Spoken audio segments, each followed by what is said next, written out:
ओम नमः शिवाय। श्री शिव महापुराण उमा संहिता अध्याय 28 से 45 तक भगवती उमा के कालिका अवतार की कथा और समाधि और सुरथ के समक्ष मेधा देवी की कृपा से मधुकैटभ के वध का प्रसंग सुनाना।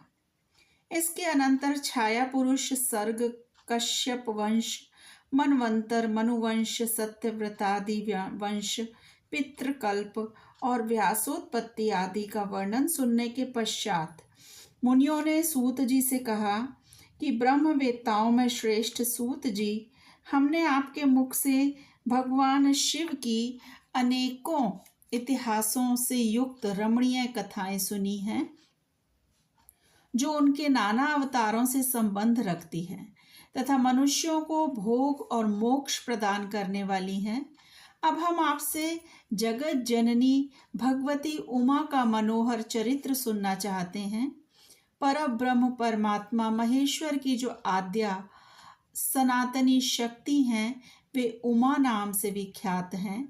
वे ही त्रिलोकी को उत्पन्न करने वाली पराशक्ति हैं। महामते, दक्ष कन्या सती और हिमवान की पुत्री पार्वती, ये उमा के 2 अवतार हमने सुने। सूत जी, अब उनके दूसरे अवतारों का भी वर्णन कीजिए। लक्ष्मी जननी जगदम्बा उमा के गुणों को सुनने से कौन बुद्धिमान पुरुष विरत हो सकता है? ज्ञानी पुरुष भी कभी उनके कथा श्रवण के शुभ अवसर को नहीं छोड़ते। सूत जी ने कहा कि महात्माओं, तुम लोग धन्य हो और सर्वदा कृतकृत्य हो, क्योंकि पूरा अंबा उमा के महान चरित्र के विषय में पूछ रहे हो। जो इस कथा को सुनते, पूछते और बांचते हैं, उनके चरण कमलों की धूलि को ही ऋषियों ने तीर्थ माना है। जिनका चित्त परम संवित स्वरूपा श्री उमा देवी के चिंतन में लीन है, वे पुरुष धन्य हैं, कृतकृत्य हैं। उनकी माता और कुल भी धन्य हैं। जो समस्त कारणों की भी कारण रूपा देवेश्वरी उमा की स्तुति नहीं करते, वे माया के गुणों से मोहित तथा भाग्यहीन हैं, इसमें संशय नहीं है। जो करुणा रस की सिंधु स्वरूपा महादेवी का भजन नहीं करते, वे संसार रूपी घोर अंधकूप में पड़ते हैं। जो देवी उमा को छोड़कर दूसरे देवी देवताओं की शरण लेता है, वह मानो गंगा जी को छोड़कर प्यास बुझाने के लिए मरुस्थल के जलाशय के पास जाता है। जिनके स्मरण मात्र से धर्म आदि चारों पुरुषार्थों की अनायास प्राप्ति होती है, उन देवी उमा की आराधना कौन श्रेष्ठ पुरुष छोड़ सकता है? पूर्व काल में महामना सुरथ ने महर्षि मेधा से यही बात पूछी थी। उस समय मेधा जी ने जो उत्तर दिया, मैं वही आपको बता रहा हूँ। तुम लोग सुनो। पहले स्वरोचिष मनवंतर में विरथ नाम से प्रसिद्ध एक राजा हो गए हैं। उनके पुत्र सुरथ हुए, जो महान बल और पराक्रम से संपन्न थे। वे दान निपुण, सत्यवादी, स्वधर्म कुशल, विद्वान, देवी भक्त, दया सागर तथा प्रजाजनों का भली भांति पालन करने वाले थे। इंद्र के समान तेजस्वी राजा सुरथ के पृथ्वी पर शासन करते समय 9 ऐसे राजा हुए जो उनके हाथ से भूमंडल का राज्य छीन लेने के प्रयत्न में लगे थे। उन्होंने भूपाल सुरथ की राजधानी कोलापुरी को चारों ओर से घेर लिया। उनके साथ राजा का बड़ा भयानक युद्ध हुआ। उनके शत्रुगण बड़े प्रबल थे, अतः युद्ध में भूपाल सुरथ की पराजय हुई। शत्रुओं ने सारा राज्य अपने अधिकार में करके सुरथ को कोलापुरी से बाहर निकाल दिया। राजा अपनी दूसरी पुरी में आए और वहां मंत्रियों के साथ रहकर राज्य करने लगे, परंतु प्रबल विपक्षियों ने वहां भी आक्रमण करके उन्हें पराजित कर दिया। दैव योग से राजा के मंत्री आदि गण भी उनके शत्रु बन बैठे और खजाने में जो धन संचित था, वह सब उन विरोधी मंत्री आदि ने अपने हाथ में कर लिया। तब राजा सुरथ शिकार के बहाने अकेले ही घोड़े पर सवार हो नगर से बाहर निकले और गहन वन में चले गए। वहां इधर उधर घूमते हुए राजा ने एक श्रेष्ठ मुनि का आश्रम देखा, जो चारों ओर फूलों के बगीचे लगे होने से बड़ी शोभा पा रहा था। वहां वेद मंत्रों की ध्वनि गूंज रही थी। सब जीव जंतु शांत भाव से रहते थे। मुनि के शिष्यों, प्रशिष्यों तथा उनके भी शिष्यों ने उस आश्रम को सब ओर से घेर रखा था। महामते, विप्रवर मेधा के प्रभाव से उस आश्रम में महाबली व्याघ्र आदि अल्प शक्ति वाले गौ आदि पशुओं को पीड़ा नहीं देते थे। वहां जाने पर मुनीश्वर मेधा ने मीठे वचन, भोजन और आसन द्वारा उन परम दयालु विद्वान नरेश का आदर सत्कार किया। एक दिन राजा सुरथ बहुत ही चिंतित तथा मोह के वशीभूत होकर अनेक प्रकार से विचार कर रहे थे। इतने में ही वहां एक वैश्य आ पहुंचा। राजा ने उससे पूछा कि भैया, तुम कौन हो और किस लिए यहाँ आए हो? क्या कारण है कि दुखी दिखाई दे रहे हो? यह मुझे बतलाओ।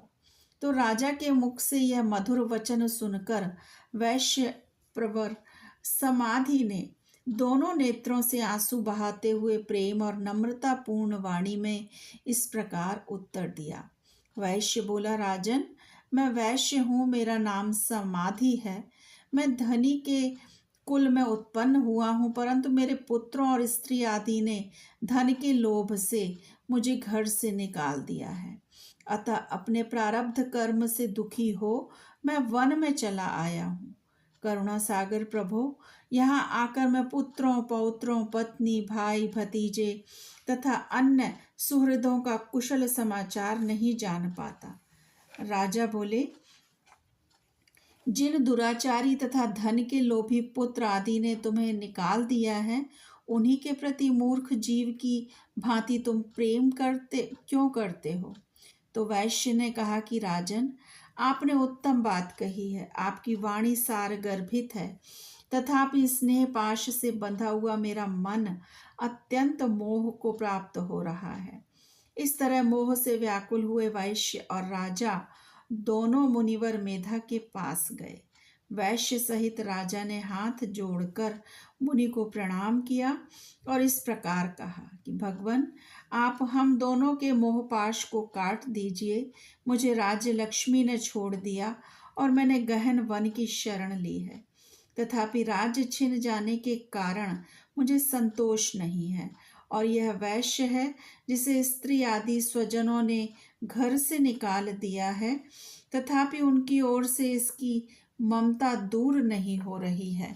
इसका क्या कारण है, बतलाइए। समझदार होने पर भी हम दोनों का मन मोह से व्याकुल हो गया। यह तो बड़ी भारी मूर्खता है।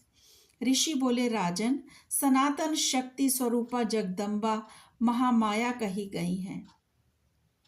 वे ही सबके मन को खींचकर मोह में डाल देती हैं। प्रभु, उनकी माया से मोहित होने के कारण ब्रह्मा आदि समस्त देवता भी परम तत्व को नहीं जान पाते। फिर मनुष्यों की तो बात ही क्या है।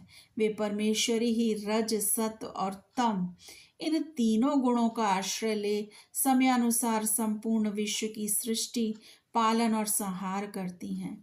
नृपश्रेष्ठ, जिसके ऊपर वे इच्छानुसार रूप धारण करने वाली वरदायिनी जगदम्बा प्रसन्न होती हैं, वही मोह के घेर को लांघ पाता है।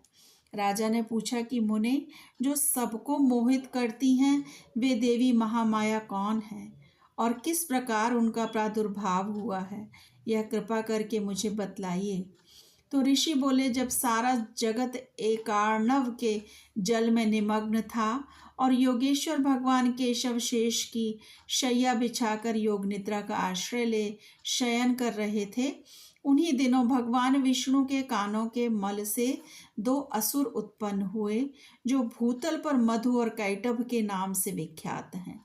वे दोनों विशाल काय घोर असुर प्रलय काल के सूर्य की भांति तेजस्वी थे।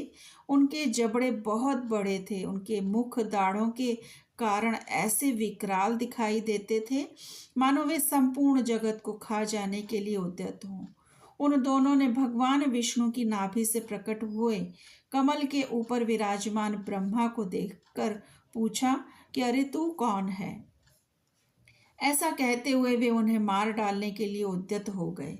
ब्रह्मा जी ने देखा ये दोनों दैत्य आक्रमण करना चाहते हैं और भगवान जनार्दन समुद्र के जल में सो रहे हैं। तब उन्होंने परमेश्वरी का स्तवन किया और उनसे प्रार्थना की, अंबिके तुम इन दोनों दुर्जय असुरों को मोहित करो और अजन्मा भगवान नारायण को जगा दो। ऋषि कहते हैं इस प्रकार मधु और कैटभ के नाश के लिए ब्रह्मा जी के प्रार्थना करने पर संपूर्ण विद्याओं की आदि देवी जगत जननी महाविद्या फाल्गुन शुक्ला द्वादशी को त्रैलोक्य मोहिनी शक्ति के रूप में प्रकट हो महाकाली के नाम से विख्यात हुई।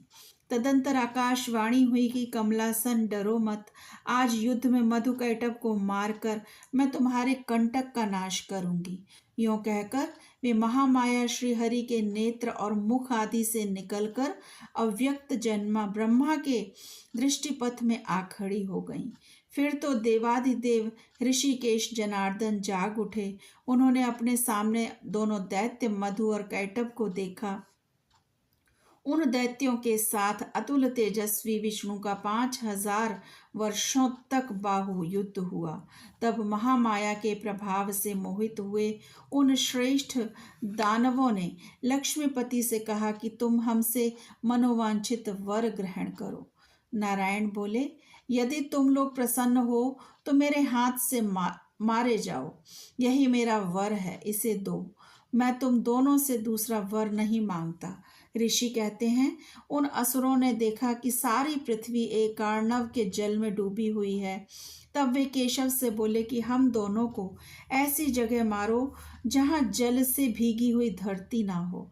बहुत अच्छा कहकर भगवान विष्णु ने अपना परम तेजस्वी चक्र उठाया और अपनी जांघ पर उनके मस्तक रखकर काट डाले। राजन, यह कालिका की उत्पत्ति का प्रसंग कहा गया है। महामते, अब महालक्ष्मी के प्रादुर्भाव की कथा सुनो। देवी उमा निर्विकार और निराकार होकर भी देवताओं का दुख दूर करने के लिए युग युग में साकार रूप धारण करके प्रकट होती हैं। उनका शरीर ग्रहण उनकी इच्छा का वैभव कहा गया है। वे लीला से इसलिए प्रकट होती हैं कि भक्तजन उनके गुणों का गान करते रहें। ओम नमः शिवाय। शिव जी सदा सहाय। यदि आपको मेरा चैनल और मेरी वीडियोस पसंद हैं तो मेरे चैनल को सब्सक्राइब करें और वीडियोस को लाइक और शेयर करें। ओम नमः शिवाय।